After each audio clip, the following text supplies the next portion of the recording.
Overwatch 2 retail patch notes, May 14th, 2024.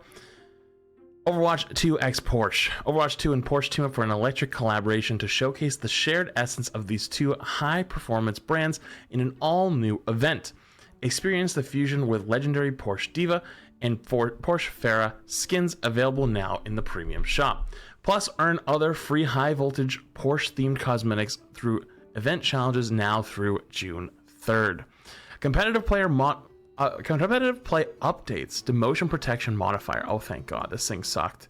The demotion protection modifier has been removed from below the rank progress bar into the bar itself to improve visibility when a player is in a demotion protection state.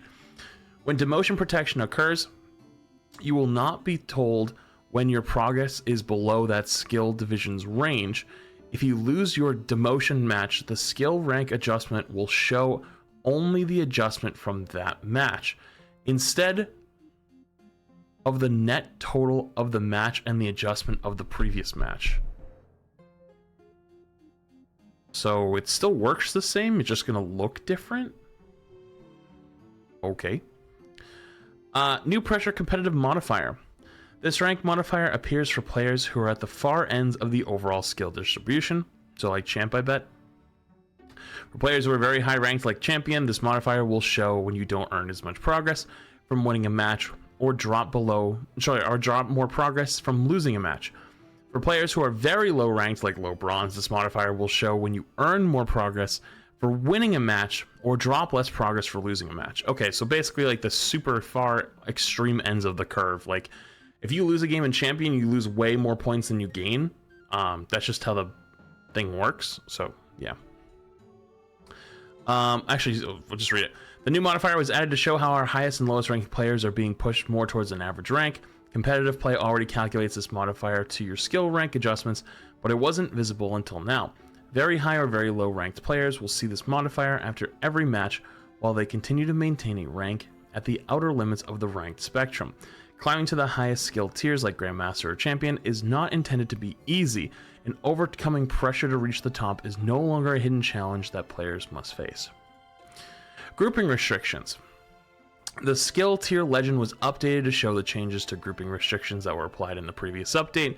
The grouping restriction changes we applied are the following. Grandmaster can now group within 3 divisions to be considered a narrow group. Champion can now group within 1 division to be considered a narrow group. So the problem with this one is like you can still like really hard stack in GM, which is not what people wanted. But I think this is just a stopgap because you couldn't even duo queue. So basically they're like, you can either have stacks fully or duo queues. So stacks fully and duo queues, or just, you know, like nothing. And so they made the right call, but hopefully it gets changed in the future.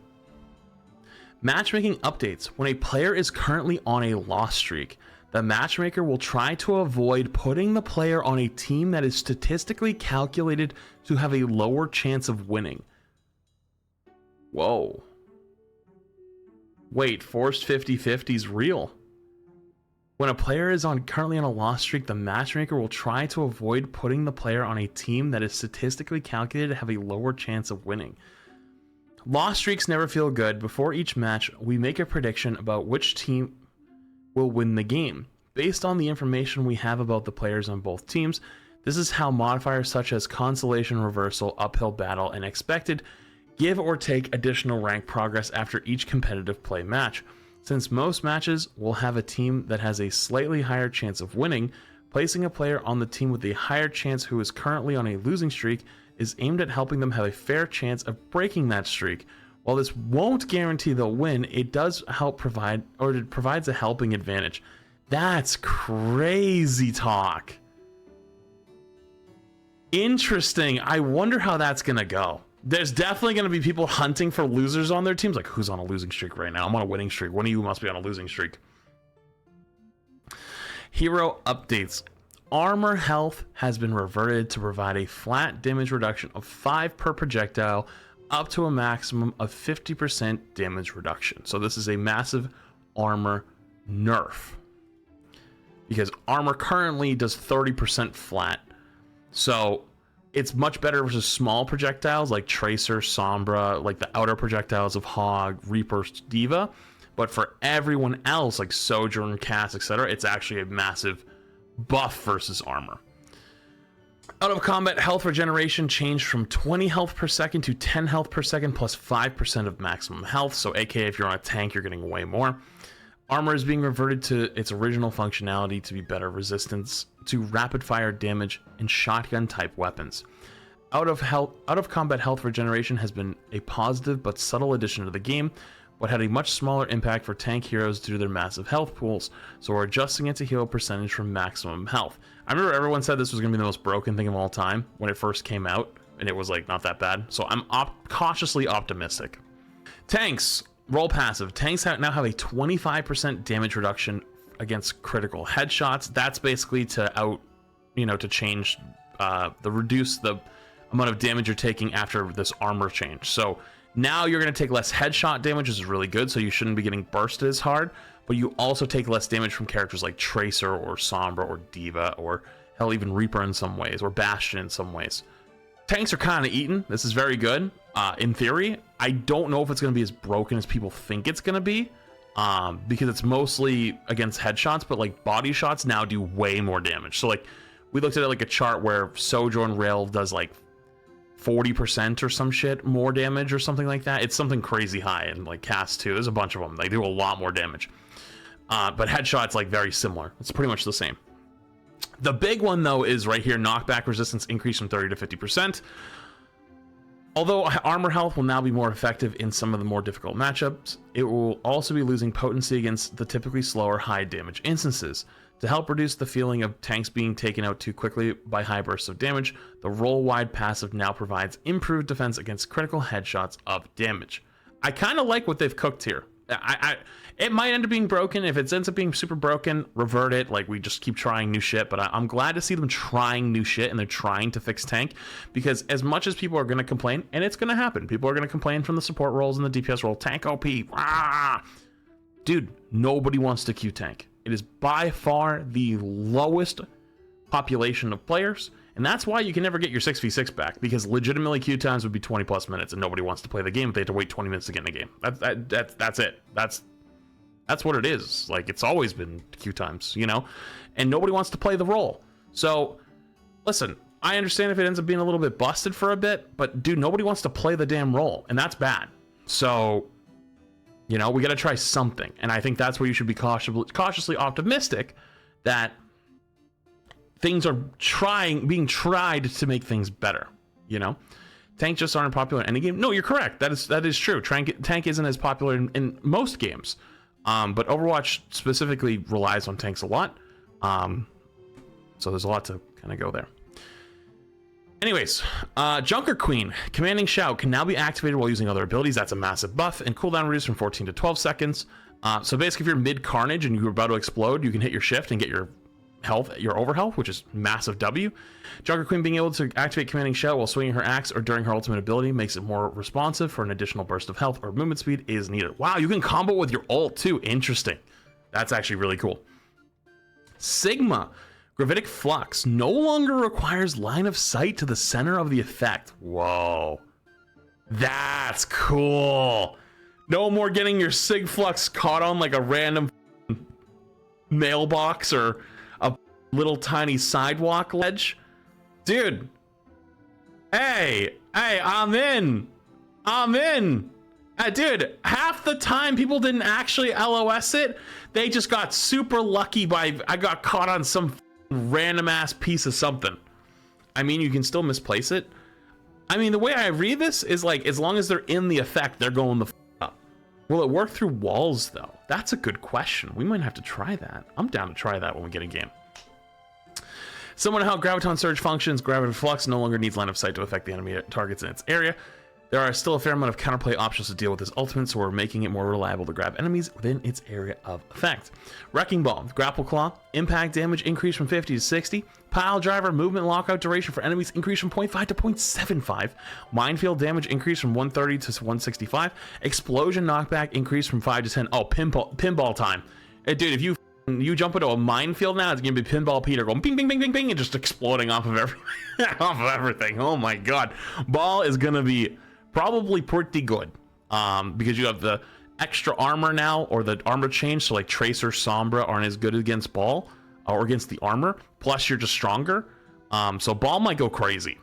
Plus extra knockback resistant. Oh yeah, Ball might go crazy. The good Ball players are probably gonna go crazy. You probably will still get absolutely CC'd into oblivion. Like they'll just go Orisa, Sombra, Tracer, Ana slash Zen slash Brig slash Bap, you know what I mean? Cass, yeah. And just absolutely but you know, you might get a kill now. Wrecking Ball has been performing much better after his recent update, and these tuning changes will help his abilities feel more impactful. Interesting. Zarya Graviton Surge. Radius increase from 6 to 7 meters. Duration increase from 3.5 to 4 meters. Those are just straight buffs. That's literally just a straight tank buff. We've been increasing the value of some tank ultimate abilities to account for the increased health pools, and helps to make the decision when to counter swap more of an interesting trade-off. Graviton Surge will still be useful to set up combos with other ultimate abilities, but we want to make sure it's powerful enough on its own. Wait, so like they're like, yeah, we'll make the ult even better, so counter swapping's not worth it. That's crazy. I like the logic, but that's crazy. Junkrat, impact need increase from 40 to 45. Wait, total damage increase from 120 to 125. So you can 2-tap. Junkrat's weapon has a great damage output, but it's unreliable outside of a close range due to its slow projectile speed, which is intended drawback to its high output. The Season 9 health changes affected Junkrat more than most other heroes, since it now requires one more shot to secure elimination. We're increasing the damage on direct impacts to return to 2 hits for an elimination, without making his combo with Concussion Mine as deadly as before, since that one is much easier to execute. So it gives Junkrat better kill power again, without giving him the one-shot, one-tap. So, I don't know. I'm not really... I think it's going to be... It's probably good, but it's not going to, like, break him. But you can definitely still at least reliably 2-tap again if you just hit your shots. So, not bad. Not bad. You can actually probably use your mine for more engage at that point. You don't have to save one of them for a kill. You just double mine in and then look for 2 shots in a row. Not bad. Echo, duplicate. Ultimate gain multiplier while transformed increase from 4 to 4.5. Why? I don't know. But the main benefit of duplicate is a second health pool and the ability of another hero's abilities. It was often too difficult to charge an ultimate and duplicate time limit were increasing the bonus. Dude, Echo's already really good. We didn't need to do that. That's... Don't know about that one, Chief. Hanzo, Dragon Strike. Speed increase from 12 to 15 meters per second. Okay. The Dragon Strike ultimate has been very effective outside of being used in a combo with other abilities that restrict enemy movement. So we're increasing its speed to help position it as less of a zoning tool and more likely to deal some damage. Isn't that a nerf? No. Well, I guess it depends on how fast it ticks. That's a good question, actually. Because if it ticks faster, then it's a buff. But if it doesn't tick faster, then it's technically a nerf.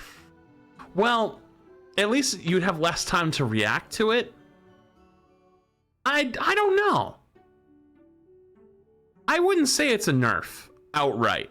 I definitely can see opportunities where it's like you have less of a chance to get out of it. But I also understand your POV when you say a nerf. I don't totally agree, but I see what you're saying. I can see both sides. I can absolutely say both sides. If you're someone who just screams, "Oh no, it's this," you. I honestly get really annoyed with people like that. I think there's arguments for both sides. There's trade-offs, but some of you guys just want to sit there and argue. Go argue with somebody else. Support. Brig, rally. Oh, that's just a straight buff. Now resets shield bash upon activation. Wait a minute, hang on. Wait a minute. Bash does 50 damage. You pop the thing. Stun them with another 50 damage. That's 100 damage. One left click swing and a flail. Wait a minute. Can you? No, you can't one tap, but you do like 200 damage. That's kind of funny though. I can see people using that as like an engage tool where you bash in, pop rally, bash it again, and like you're almost like movement tech. That's gonna be so funny. That's actually gonna be so funny, especially if it's ball meta and a ball comes flying in and he tries to leave and you bash him when he hits the ground and he goes to roll away, you pop rally, bash him again on the way out. That's actually gonna be so funny. Okay, I don't know why Brig needed this buff, but sure, I guess this is probably just more of a quality of life thing because it sucked to bash somebody and then pop your rally and you only got really like one bash off or two bashes off. Actually, one bash off. So yeah, it sucked. But yeah, but you also have to think about that. Quality of life changes, seems. Stating shoulder bash cooldown on ultimate activation was too much potential burst damage for Brig when the average maximum health for everyone was lower, but it's much more reasonable now that it won't be as lethal. Okay. This is such big changes, it's hard to give thoughts on whether this is like a big win or not. I think it's 100% going to be a win for tanks, at least in the short term. We'll see how it actually ends up going long term, because low-key, I actually think right now, before the patch came out, tank's decent. Actually pretty good. Let's say tank was pretty good right now, ever since the patch like 2 weeks ago where they killed Orisa. Hog and Mauga are still kind of annoying, but dealable because of the DPS passive buff. But I mean, this is probably going to shake up the game. The only thing I'm not a big fan of is the echo change. The echo change is the only one I'm not a big fan of, but everything else looks pretty good. So yeah, we'll have to see how it goes. This looks pretty promising. I hope it's fun, and yeah, let's see how it goes. Cool. Bog. I want to go test the sig change really quick.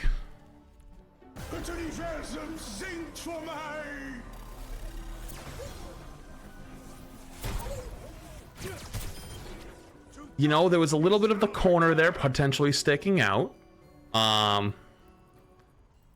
Weight room Pepe laugh.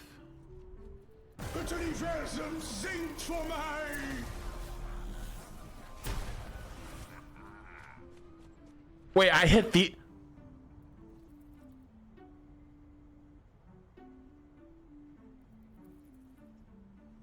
No, you're joking.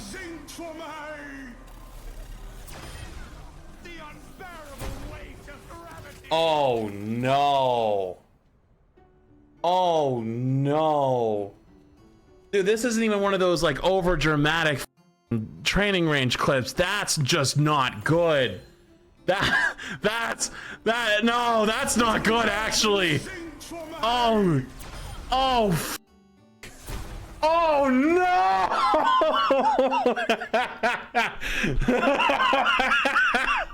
Tank is so back, dude. Tank is gonna be eaten. Oh my goodness. Yeah, speed running, how fast it takes to get Sigma taken out of competitive play. I give it an hour. Oh man, do it upstairs too? Shut the f up. Nah, there's no way.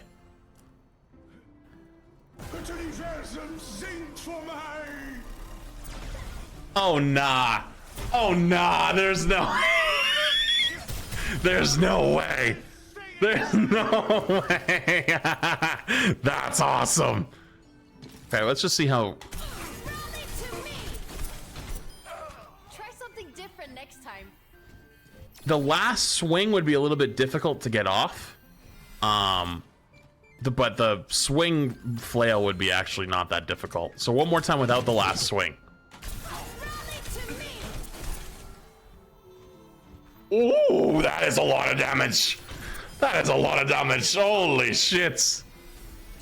Oh. It literally requires an ult. Ah, yes, it literally requires the ult that gives you multiple bashes that allow you to full stun someone from the skybox. Also gives everybody around me extra over health and heals them in a range of like, no joke, way the f up there. Okay, dude. I have left.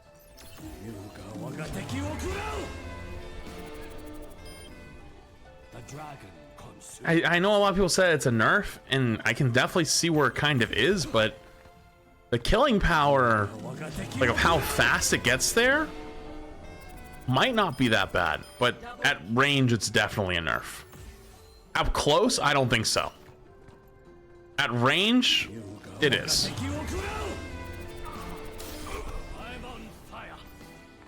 That thing moves pretty quick. It does look, and it doesn't even look that crazy fast, chat. It doesn't even look that crazy fast, but I agree. I agree. Up close, I think it's not. I think it gets a buff. I think at range, it's definitely a nerf, though, for sure. So, like I was saying before, I could see both sides, and I think both sides are actually correct. I think it's both a nerf and a buff. So, poor Hanzo players thought they were just going to be getting a straight buff. Nope, that's a nerf and a buff.